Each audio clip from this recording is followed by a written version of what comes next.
A lot of people think that a short sale is any sale that deals with a foreclosure, and that's just not true. A lot of these properties nowadays, it was not the case back from 2008 through probably 2017. A lot of the properties were, back then, were upside down. That's not the case now. So there is the opportunity for you to do what we would call a traditional sale. If you're bringing more money to the table than what is owed on the property, you don't have to worry about the word short sale. You're just buying the property and you're paying off the bank. Short sale is when the bank is owed more than what the property is worth. Okay? So if you're bringing an offer to the table for somebody and the bank is owed $400,000 and your max offer is $300,000, well, you know that you're going to be involved in a short sale. Short sales are always a negotiation. The bank doesn't have to take your offer. So if you're bringing an offer to a short sale, you need to know that they can turn around and say, no, thank you. We're going to go forward with the foreclosure. Short sales are always going to require an application. So if you're dealing with a short sale situation, understand these are not things that get done fast. Okay? 60 days or longer happens quite often. 180 days happen quite often. Okay? So if you're looking at a short sale, you could very well be tied up dealing with that property for quite a long period of time. I'm not going to go in depth into the short sale process, but if you're dealing with short sales, you really need to learn how you're going to be helping that borrower out. Okay? And you need to have a borrower that's really willing to deal, okay? Because they are now having to engage with the bank. They're going to have to provide tax returns. They're going to have to provide pay stubs. They're going to have to fill out applications. They may need a hardship waiver. So if you're in front of somebody and you know that that's the type of person that is not going to be willing to provide a lot of that information, save your time and walk away and go to the next deal, because short sales take a lot of time and a lot of effort, always a negotiation. But if you're dealing with a short sale, these are the things you need to expect. The bank will do an appraisal.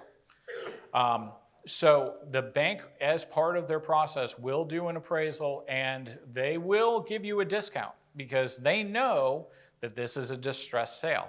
Banks are not dumb. They understand what distressed sales are. They know they have to take a little bit less.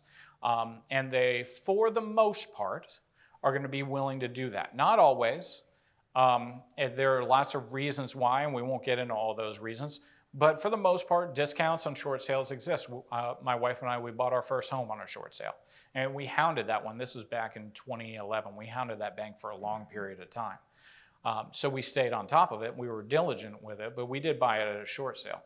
But nothing's guaranteed with a short sale, okay? They will do an appraisal. So if you bring them an offer that's 50% of the fair market value, I guarantee that they will at best give you a counter, if not just walk away altogether, okay? So short sales are a great opportunity, but make sure you're prepared for a lot of work on that one. So pros and cons of a short sale, like all of these type of things, these can be off-market deals. Not always, but provide a lot of opportunity for off-market deals, which means that there's going to be a lot less competition for you. You're going to be dealing with something where it has not been on the MLS. There are below fair market value opportunities, and you're going to be closing through a traditional process. Even though you're getting a short sale, you're still going to be going to your lawyer and getting title insurance on this. So you're going to be knowing that you're getting clear title. You will know that what you're getting at the end is marketable title that you can turn around and sell. But the cons are, number one, don't try and wholesale these, okay? The bank is going to want to sell this right away, and they will ask whether you're an end buyer or not. They will want to know. They will ask for copies of the contracts. Short sales, if you're a wholesaler, I would suggest that you don't waste your time with short sales. Maybe some people have had some experience getting those done, but for the most part, this should be end buyers, flippers, or fix up and rent. This application process, like I said, is going to take time. Expect at least 60 days. I have seen short sales that have taken 2 years. It's not really what happens nowadays, but you should expect that you're going to be wrapped up for at least 60 days waiting for the bank to make a decision. Again, no guarantee of approval. They may come back and negotiate with you though. So if you come in on a property that's got a fair market value of 400 and you're offering 3, they may come back and say, we'll take 350. So negotiation is certainly possible, but there's no guarantee. You can't force it if it's a short sale. These deals are not as plentiful as they used to be because back in the day, people were getting short sales done all the time because the banks didn't know what anything was worth. They just wanted it off their books. Banks are a lot smarter and they have a lot more time on their hands. If things start to get busier and busier and busier in the foreclosure world and the banks start to get overwhelmed again, short sales, if they're still out there, could become a lot easier to get through.